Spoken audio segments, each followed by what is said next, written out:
लखनऊ से खबर है, सरकार की तरफ से कोर्ट से मांगा 2 हफ्ते का समय।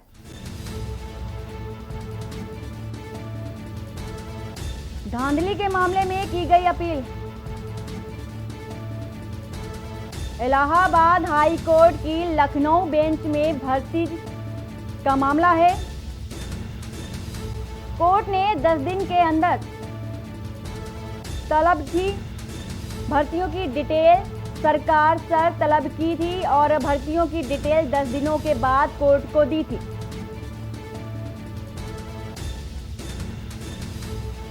सरकार की तरफ से कोर्ट से मांगा 2 हफ्ते का समय।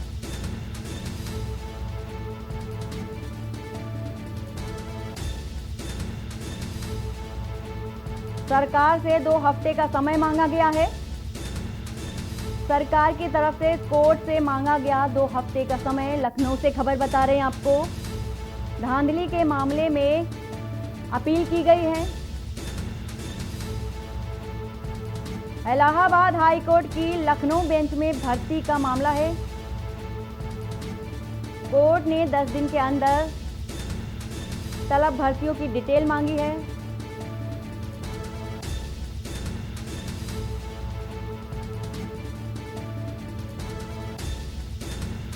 दस दिनों के बाद कोर्ट को दी थी अधूरी जानकारी।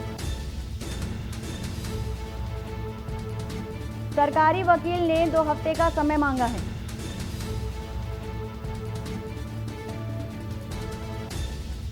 और इसी खबर को लेकर के मनीष पांडे रेजिडेंट एडिटर हैं।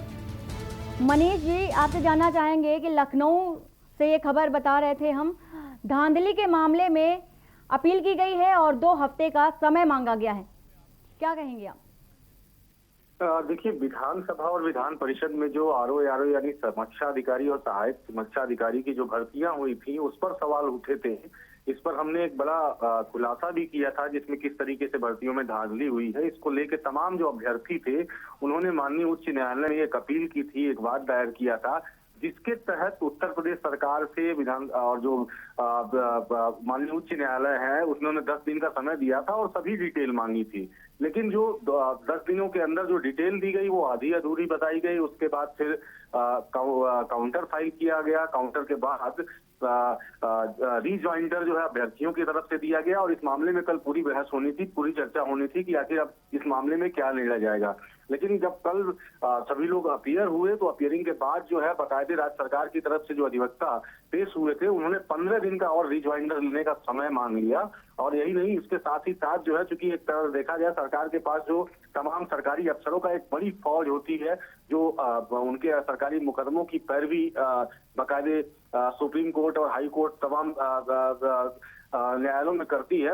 लेकिन सबसे बड़ी बात ये थी कि कल इस मामले में अभ्यर्थियों के मामले में एक प्राइवेट वकील को भी सरकारी अफसरों ने खड़ा किया, जिनकी एक भारी भरकम फीस है और माना जाता है कि काफी बड़े वकील हैं, जिनको वजह से थोड़ा सा समय और सरकार को मिले। तो फिलहाल वो वकील साहब ने समय सरकार को और दिला दिया। करीब सरकार की जो अफसर हैं, जो आरोप लगे थे, उसका जवाब देने के लिए 15 दिन का और समय सरकार की तरफ से दिया गया। और जो अभ्यर्थी हैं वो इसको लेके काफी निराश हैं कि वो सरकार के तमाम अफसरों से प्रधानमंत्री, मुख्यमंत्री, राष्ट्रपति और सबसे गुहार लगा चुके थे कि भर्ती में धांधली हुई है, इस पूरी भर्ती प्रक्रिया की जो है जांच कराई जाए।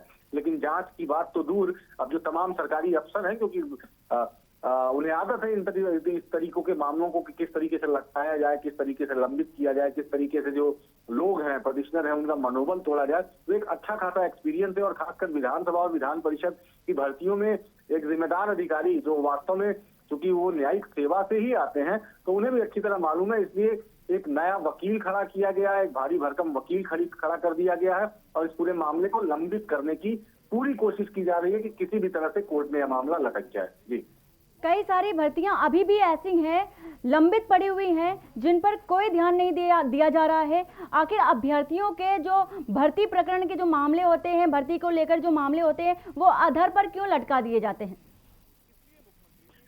देखिए, निश्चित रूप से ये बड़ा दुर्भाग्य है कि जो परीक्षाएं होती हैं तो रिजल्ट उनका अटक जाता है, रिजल्ट आता है तो नियुक्ति नहीं होती है, तमाम ऐसी दिक्कतें होती रहती हैं। लेकिन कहीं ना कहीं सरकार जो उत्तर प्रदेश में आई है, योगी जी की सरकार, उन्होंने तमाम चीजों को कहा था कि वो पारदर्शिता पूर्ण होगी, भर्तियां होंगी। अभी हाल में ही अभी 2 दिन पहले ही मुख्यमंत्री ने जो है तमाम जो शिक्षक भर्ती थी उसको लेके आदेश जारी किया। उसके अलावा उन्होंने कहा कि अधीनस्थ सेवा चयन आयोग जो है उत्तर प्रदेश सरकार में जो भर्तियां कराता है वो भी कोशिश करे कि ज्यादा से ज्यादा जो पद हैं जो उनके पास अध्याचन है उसकी वैकेंसी निकाले, बच्चों के एग्जाम कराए। तो सरकार और मुख्यमंत्री की लगातार ये कोशिश होती है, हाँ दावा होता है कि हम सब कुछ ठीक कर रहे हैं, लेकिन वही जब जमीनी स्तर पर आप देखेंगे तो इस तरह की धांधलीबाजी हो जाती है। क्योंकि सचिवालय जो भर्तियां हुई है एक निजी एजेंसी को दी गई, निजी एजेंसी पहले से ही धांधलीबाजी में फंसी हुई है, 2 कंपनियों को दिया गया, दोनों कंपनी पहले से विवादित है, उसके डायरेक्टर पहले से जेल में है,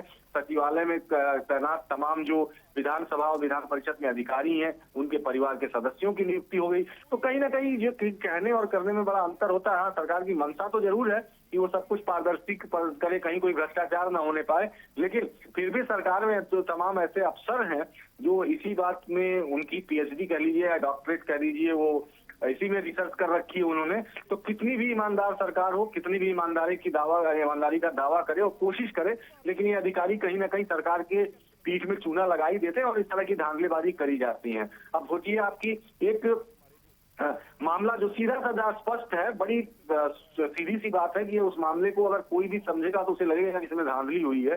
सरकार की तरफ से लगातार अभ्यर्थी शिकायत करते रहे, सरकार में सरकारी अफसरों से शिकायत करते रहे कि इसमें एक जांच करा ली जाए, क्योंकि ये जो भर्तियां हुई हैं उसमें धांधली हुई है, भर्ती सही ढंग से नहीं की गई है। लेकिन सरकारी अफसरों ने उस पूरे मामले में आज तक जांच नहीं बिठाई। ये वही सरकार है जिसने गोमती रिवर फ्रंट पर जांच बिठाई, ये वही सरकार है जिसने लोक सेवा आयोग की परीक्षाओं पर जांच बैठाई, ये वही सरकार है जिसने अधीनस्थ सेवा चयन आयोग की 1 दर्जन से अधिक परीक्षाओं पर जांच बिठा दी धांधली के आरोप में। लेकिन इस मामले में सरकार के जो अफसर हैं, जो सरकार के जो जिम्मेदार लोग हैं, उनको सांप सूंघ गया है, वो परेशान है कि कैसे इस धांधलीबाजी को दबाया जाए, क्योंकि इस धांधली में बहुत बड़े बड़े लोग इन्वॉल्व हैं, बहुत बड़े बड़े लोगों का नाम है। बिल्कुल बिल्कुल मनीष जी, बहुत लोग ऐसे होते हैं जो इन्वॉल्व होते हैं और ये सब ऐसे ही सरकारी लोग होते हैं जो अभ्यर्थियों की जो करियर है उस पर खेलते हैं। फिलहाल आपको जानकारी देने के लिए आपका बहुत बहुत शुक्रिया।